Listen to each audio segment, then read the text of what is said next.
atmosfera havosini muhofaza qilish, uning sifat ko'rsatkichlarini esa ekologik normalarga mosligini ta'minlash bugungi kundagi eng global muammolardan biriga aylandi. Atmosfera havosining ifloslanishi inson, o'simlik, hayvonot, umuman oladigan bo'lsak, jamiki tirik mavjudotlarga zararli ta'sir ko'rsatadi va buni bugungi kundagi bizning mamlakatimizdagi changli havo misolida ham aytish mumkin. Konstitutsiyamizda aholining ekologik xavfsizligiga doir talablari belgilangan. Ayniqsa mana shu keyingi yangi tahrirdagi konstitutsiyamizda aynan mana shu atrof muhit muhofazasi, ekologiyaga doir normalarni ortganligini kuzatamiz. Endi Asrorbek mana shu aynan mana shu huquqiy jihatiga ham to'xtalsak, chunki mana bugungi kunda ekologiyani, atrof muhit muhofazasiga qaratilgan ko'plab qonunlar va shu bilan birgalikda boshqa hujjatlar, me'yoriy hujjatlar, qarorlar, farmonlar qabul qilindi.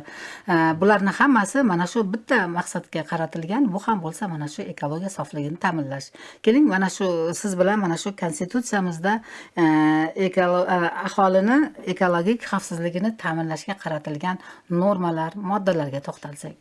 Albatta, bosh qomusimiz konstitutsiyamizda inson huquqlarining eng oliysi, eng muhimi sifatida fuqarolar O'zbekiston Respublikasi yashovchi aholi toza ekologik muhitdan bahramand bo'lish, foydalanish, umuman olganda ekologik xavfsizlikka kafolat sifatida belgilangan inson huquqlari sohasida endi yangilangan konstitutsiyamiz bevosita bugungi kunda jahon afkor ommasida inson huquqlarini ta'minlaydigan, inson huquqlariga qaratilgan yangi bir qomus sifatida e'tirof etilyapti. Mana 2023-yil 1-maydan kuchga kirgan konstitutsiya bevosita inson huquqlarini belgilab kelyapti.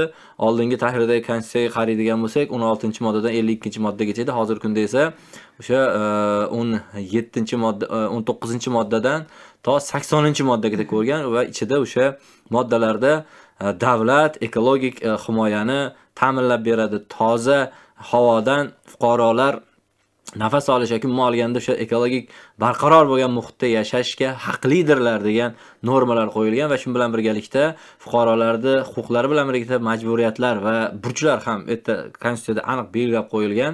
Fuqarolar atrof muhitga namunali tarzda munosabatda bo'lish kerak degan masala. Mana ekologiya qo'mitasi vakilini biz statistikalarni ko'rdik, bevosita 500 dan ortiq, 400 dan ortiq ekologiyaga zarar ko'rsatgan korxonalar haqida gap boryapti. Qolaversa katta zavodlar haqida fikrlar boryapti. Bularning barchasi bevosita konstitutsiyadagi o'sha belgilangan majburiyat, burchga qaysi zid harakat qilib, shu sababdan ham ma'muriy javobgarlik, kerak bo'lsa jinoiy javobgarlikka tortish masalasi qo'yilgan. Umuman olganda yangi tahrirdagi konstitutsiyamizda atrof muhitni muhofaza qilish borasida normalar soni oldingisiga nisbatan 2 baravar oshdi.